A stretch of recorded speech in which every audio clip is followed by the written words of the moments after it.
They don't go to the gym. They don't track macros. They don't even own fancy sneakers. And yet, Japanese elders over 70 still move like they're in their prime.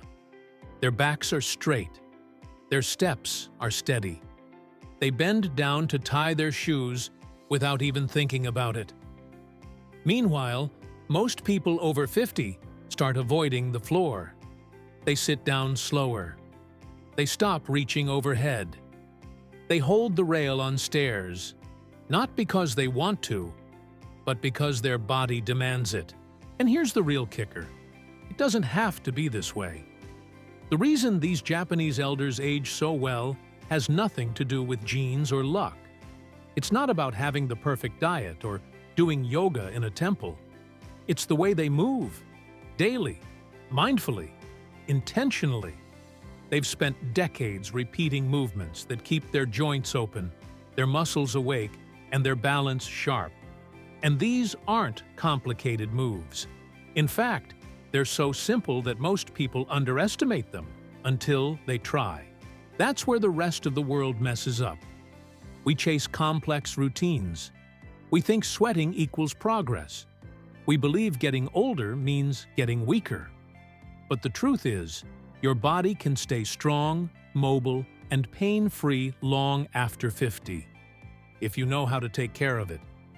The problem is, no one ever teaches us how. No one tells you that the way you get up from a chair says more about your future health than the number on a scale. No one shows you how a few minutes of daily movement can bring back what you thought was gone for good: your confidence, your fluidity, your independence. And that's what this video is here to do.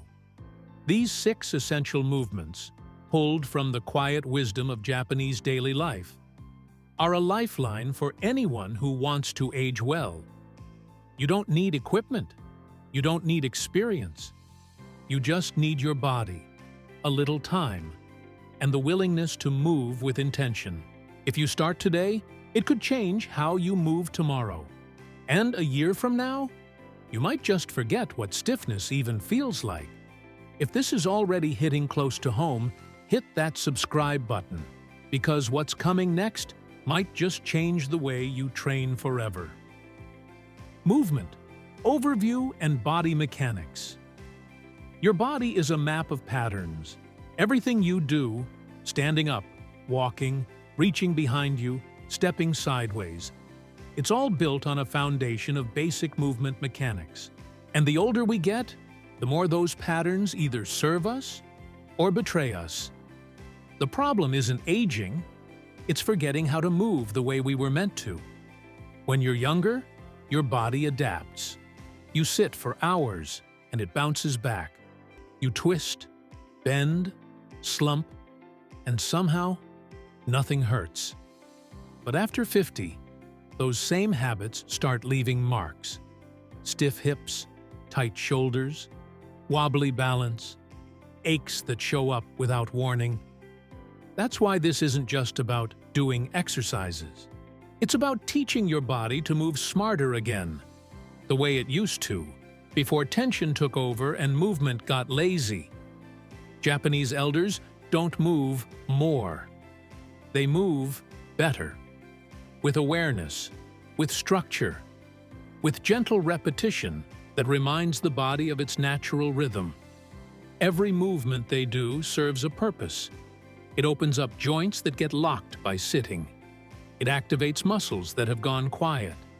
It reawakens balance, even in tiny steps. And what's wild is how quickly the body remembers.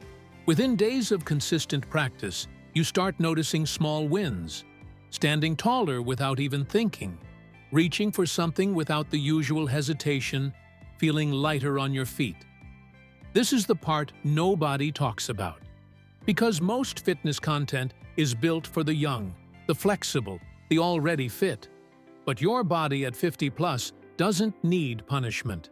It needs permission to move, to realign, to feel strong again. And the 6 movements you're about to learn do exactly that. But that's just the beginning. Movement 1. The ground reach reset. Think about the last time you had to reach down for something: a sock, a dropped spoon, maybe your dog's leash. Now think about how your body responded. Was it smooth? Or did you hesitate, brace yourself, or feel that familiar pinch in your lower back? That hesitation, that tiny moment of uncertainty, is your body's way of saying, "I've forgotten how to do this safely." Sit. But here's the thing. Your body didn't lose that ability. It just buried it under years of sitting, stiffness, and shortcuts. And that's where this first movement comes in. It's not flashy. You won't sweat. But what it does is powerful. It teaches your body how to bend and reach without triggering alarms. We call it the ground reach reset because that's exactly what it does. It resets your hips, spine, and core to work together the way they used to. Back when movement was second nature. You'll start standing tall. Feet grounded, soft knees, spine long. Then, instead of just folding forward from the waist, you push your hips back. Slowly, deliberately. Almost like you're closing a drawer behind you with your glutes. The spine follows naturally, the chest lowers, and your arms reach. Not to strain, but to explore that lower space again. At first, your body might resist. You'll feel where you're tight, where you're disconnected. But that's the gift. This movement reveals the gaps, and then, with time, starts to close them. And here's where it gets interesting. The more you practice this, the more you'll notice something subtle but profound. Your balance improves. Your legs engage differently. Your breathing gets deeper. Even your posture when you're not moving starts to shift. Because when your body relearns how to hinge, how to reach without collapsing, you're not just fixing a movement. You're restoring a fundamental human pattern that keeps you agile, grounded, and confident. So the next time you drop something or need to grab something low, it won't feel like a chore. It'll feel natural again. And once that foundation is rebuilt, the next movement will show you how to take that control and add something even more powerful. Flow. Movement 2. The standing flow unblocker. There's something you can see in people who move well. It's like their body flows. Their arms swing naturally. Their torso rotates when they walk. They don't look like they're forcing every step. They just move smoothly. But for most people over 50, that flow starts to fade. The arms don't swing like they used to. The shoulders feel stiff. The upper back locks up. And little by little, walking becomes more mechanical than fluid. This movement brings that flow back. At first glance, it looks like you're just swinging your arms. But there's more happening here than meets the eye. What you're really doing is reconnecting your upper body to your lower body, unlocking the chain from shoulder to hip. You start by standing tall, feet planted, knees soft. Then you let one arm rise as the other drops. No tension, no rush, just natural motion, like your arms are pendulums. Your torso starts to twist gently with each swing. And before you know it, your spine, that part of your body that's been stiff for years, begins to move again. And that twist? It's gold. Most people don't realize how much they've lost their ability to rotate until they start doing it again. Suddenly, your ribs open. Your shoulders stop fighting you. Your lower back starts working with you instead of resisting every motion. You might feel awkward the first time. That's okay. The point isn't to get it perfect. The point is to move, to reconnect, to let your body remember that movement is supposed to be easy, even enjoyable. Do it for a minute, maybe 2. And then notice how your upper body feels afterward. Lighter, looser, more awake. This isn't just good for your muscles. It's good for your nervous system. It calms, it resets, it puts you back in your body, fully. And just when you think you've found your rhythm again, the next movement takes things a step deeper, into the part of your body that controls almost everything else, your hips. Movement 3. The hip anchor activator. There's a reason every martial artist, dancer, and even top athlete talks about moving from the hips, because that's where it all begins. Your hips are the command center, the base of strength, the place where stability, mobility, and power come together. But for most people, especially after 50, the hips stop leading and start resisting. You don't feel it right away. At first, it's just a little tightness getting out of the car, a bit of hesitation stepping up onto a curb. Maybe your stride shortens without you realizing it. And then one day, balance becomes a conscious effort, something you have to think about, instead of something your body just does. That's what happens when the hips go quiet. They stop sending signals, and the rest of your body scrambles to compensate. The knees, the lower back, even your posture. This movement brings the hips back online, but not through strain or deep stretches, through precision. You start by simply standing tall. Then, without rushing, you lift one knee slowly. Not to your chest, just enough to feel the weight shift. Already, your core wakes up. Your standing leg works harder, and your mind begins to focus. From there, you guide the lifted leg outward, drawing a slow, controlled arc. Then back inward. Not big circles, just honest ones. Smooth, controlled. With each repetition, your hip socket begins to glide instead of grind. And here's the part that surprises most people. You feel muscles engaging that you haven't felt in years. The small stabilizers in your glutes. The deep rotators that keep your balance. The quiet strength that lets your leg float instead of drag. And the more you do this, the more your body remembers.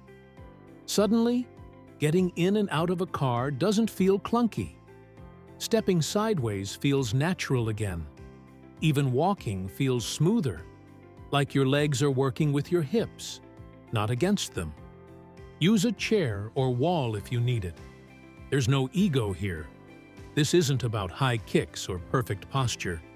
It's about retraining control, reclaiming connection. Because once your hips are active and awake again, your entire movement chain becomes more reliable. And that's key, because the next movement takes all that stability and moves it down into the foundation, your feet. Movement 4, the foot foundation builder. We don't think about our feet until they hurt. But here's the truth. Your feet are more than just the things that touch the ground. They're your sensors, your stabilizers, the foundation of every single step you take. And yet, most people over 50 lose touch with them. Literally. The toes get stiff, the arches flatten, the ankles lose their bounce, and without realizing it, your body starts to move in fear, afraid of slipping, of wobbling, of not recovering from a simple misstep. That's why this movement matters. It brings the feet back to life, not just as muscles and joints, but as intelligent, responsive parts of your system. Parts that you need if you want to walk with confidence and stand without thinking. It starts standing still. Sounds simple, but don't be fooled. You'll shift your weight slightly forward, lifting your heels just a bit off the ground. Hold. Feel the balls of your feet gripping the floor. Then slowly lower and shift backward, lifting your toes. Again. Hold. Let your body feel what your feet are doing. This gentle rocking motion does something powerful. It reawakens the connection between your brain and the ground. Each shift fires up the ankles, activates the calves, challenges your balance, and builds strength in the muscles that often get ignored completely. But here's what most people don't expect. This movement affects everything above it. Your knees start aligning better. Your hips adjust naturally. Even your posture changes.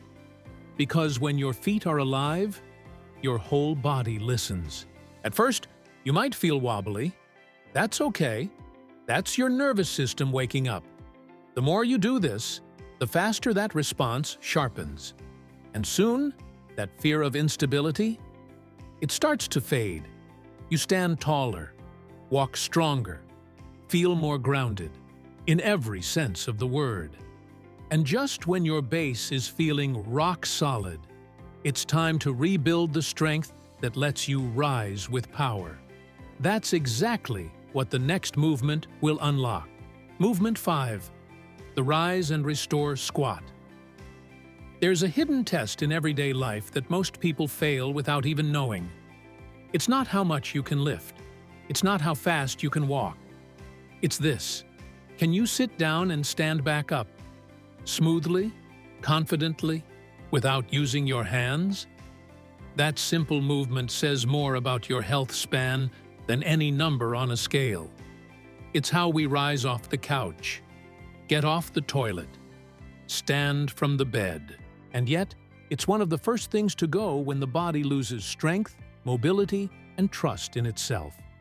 But here's the good news. It's also one of the easiest to rebuild. Not through brute force, but with calm, controlled repetition. The Rise and Restore Squat isn't about going deep. It's about going honest. You're teaching your body how to rise again, the right way. Not pushing through pain, not forcing a move, but activating the right muscles, in the right order, for the right purpose. Start with a chair behind you, not to lean on, but as a guide. Stand tall. Then shift your hips back, just like you're about to sit. Feel the knees bend. Let the body lower with control. Then pause and drive back up, slowly, purposefully. Let the glutes, the thighs, and the core share the work. At first, you might feel the legs shake a bit. That's not weakness. That's reawakening. That's your muscles remembering how to help you, not just hold you up. Over time, this becomes more than a movement. It becomes confidence. The kind of confidence that lets you stand from any surface without second-guessing yourself. The kind that makes stairs easier. The kind that keeps you moving independently, no matter what decade of life you're in. And just when you feel that strength returning, that grounded, powerful push through your legs, the final movement takes all of it. Your mobility, your balance, your strength, and ties it together with one last essential piece: rotation. Movement 6, the core spiral awakener. Most people think of strength in straight lines, up and down, forward and back. But life doesn't move in straight lines. You twist to grab a seatbelt. You rotate to check traffic. You turn to reach the top shelf or to look behind you. And yet, rotation is one of the first things the body loses with age, and one of the last things anyone trains. That's where this movement comes in. It's subtle, it's slow, but it's powerful. The core spiral awakener reconnects you to the natural twist your spine was meant to do. Not in a jerky, forced way, but through soft control and deep awareness. You start seated or standing. Either works. Feet grounded, spine tall. Then, slowly, your torso begins to turn. Not the shoulders alone, not the arms, the whole upper body rotating from the center. One side, pause, back to center, then the other. What you'll notice almost immediately is how much your breath wants to help. As you twist, the ribs expand. The belly responds. The spine unwinds. And every part of your core, not just the abs but the deep stabilizers around your spine, starts to join the conversation again. This movement isn't about range. It's about rhythm. It's about unlocking the ability to move with control, even in directions you've been avoiding. And here's the ripple effect. Your posture improves. Your balance sharpens. You become more capable, not just in training, but in real life. Because every time you reach behind you, look over your shoulder, or turn your body with ease, you'll feel it. This isn't just mobility. It's freedom, the kind that stays with you. And now that you've reawakened every major system, your spine, your hips, your feet, your posture, your balance, there's one final piece to close off this journey. You don't need perfect form. You don't need hours in the gym. And you definitely don't need to fight aging like it's your enemy. What you do need is consistency. 15 minutes a day, 6 movements. A body that starts remembering how good it feels to move without fear. This isn't about going back to who you were in your 30s. It's about becoming the strongest, most capable version of who you are right now. Because every rep you've done, every twist, reach, lift, and stand has done more than just move muscles. It's built something deeper. Confidence in your own body. That's what Japanese elders understand. That's what these movements were designed to protect. So here's the real question. What's the one thing you're changing in your training after this? Drop it in the comments. Let's grow stronger together. And hey, if this video gave you at least one aha moment, drop a like, hit subscribe, and let's keep building this together. If you know someone over 50 who could use this, share it. You never know whose life a simple routine can change.